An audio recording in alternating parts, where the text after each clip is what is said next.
சூப்பரான ஹோட்டல் ஸ்டைலில் நம்ம பூரிக்கான ஒரு பொட்டேட்டோ குருமா தான் பார்க்க போகிறோம்.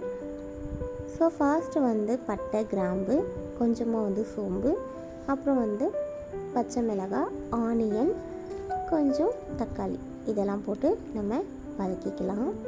சோம்பு நான் போட மறந்துட்டேன், அதனால் இப்போ லைட்டாக இதை நகர்த்திட்டு அதில் சோம்பு போட்டுக்கலான்னு சொல்லிட்டு இருக்கேன். ஸோ நம்ம ஒரு வீடியோ எடுக்கும் போது ஒரு பதட்டத்தில் சில விஷயங்களில் மறந்துடுவோம்ல, ஸோ அது மாதிரி தான் மறந்துட்டேன் போல். ஸோ இப்போ பாருங்கள், இப்போ சோம்பு நான் இந்த டைமில் போட்டுட்டேன், நீங்கள் ஃபஸ்ட்டே போட்டுக்கோங்க. ஸோ இது நல்லா வதங்கிறதுக்கு சால்ட்டு கூடவே எனக்கு கருவேப்பிலையோட டேஸ்ட்டு பிடிச்சனால கருவேப்பிலை சேர்த்துக்கிறேன். உங்களுக்கு வேணும்னா சேர்த்துக்கோங்க, இல்லைன்னா ஸ்கிப் பண்ணிவிடுங்க. இதெல்லாம் போட்டு கொஞ்சம் வதக்கிக்கலாம். இது கூட வேக வச்ச பட்டாணி, அதே மாதிரியே வேக வச்சு எடுத்து வச்சுருக்க உருளைக்கிழங்கு அதை நல்லா மசிச்சு விட்டு இதில் சேர்த்துக்கலாம் நம்ம. ஸோ இது கூட பார்த்திங்கன்னா நான் அரைச்சி வச்சுருக்க தேங்காய் அதையும் சேர்த்துக்க போகிறேன்.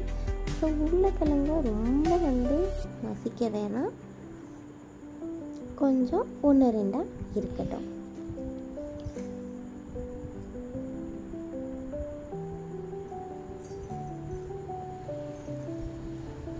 ஸோ இப்போ இது கூட நம்ம தேங்காய் அரைச்சி வச்சுருக்கிறத ஆட் பண்ணிக்கலாம். ஸோ ரொம்ப டேஸ்டியான ஒரு குருமாவாக இருக்கும், கண்டிப்பாக ட்ரை பண்ணி பாருங்கள்.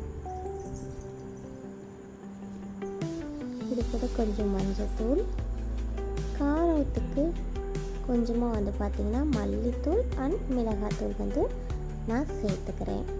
ஏன்னா நம்ம ஒரு பச்சை மிளகாய் தான் போட்டிருக்கோம். ஸோ இதை லைட்டாக மிக்ஸ் பண்ணி விட்டுக்கலாம் நம்ம. ஸோ பச்சை மிளகாய் 2-3 போடுறதை விட ஒரு பச்சை மிளகாய் கொஞ்சம் மிளகாத்தூள் போட்டு இது மாதிரி செஞ்சீங்க அப்படின்னா இதோட டேஸ்ட்டு ரொம்பவே நல்லாயிருக்கும். ஸோ நீங்கள் தேங்காய் அரைக்கும் போது அது கூட 2-3 முந்திரியும் சேர்த்து அரைச்சி இதில் அப்படி இந்த விழுதோடு சேர்த்துக்கோங்க. ஸோ நான் அப்படி தான் சேர்த்துருக்கேன். உங்கள்கிட்ட இருந்தால் அது மாதிரி சேர்த்துக்கோங்க. இதில் கொஞ்சம் தண்ணி ஆட் பண்ணிவிட்டு இது கூட பார்த்திங்கன்னா நம்ம கொதி வரும்பொழுது கொஞ்சமாக சிக்கன் மசாலா ஆட் பண்ணிவிட்டு நல்லா மிக்ஸ் பண்ணி விட்டு பாருங்கள், டேஸ்ட்டு ரொம்பவே சூப்பராக வரும். நான் இன்னும் கொஞ்சம் தண்ணி சேர்த்துக்கிட்டேன்.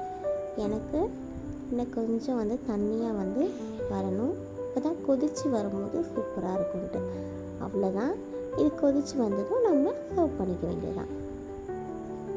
நெக்ஸ்ட்டு அழகாக நம்ம பூரி போட்டு எடுத்துக்கலாம்.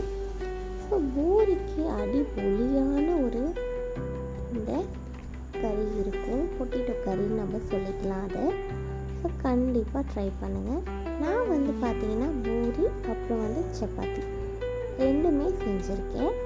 ஸோ உங்களுக்கு எது கூட பேர் பண்ணி சாப்பிடணும்னு நினைக்கிறீங்களோ அது கூட சூப்பராக பேர் பண்ணி சாப்பிட்டு பாருங்கள். ரொம்ப டேஸ்ட் அல்டிமேட்டாக இருக்கும்.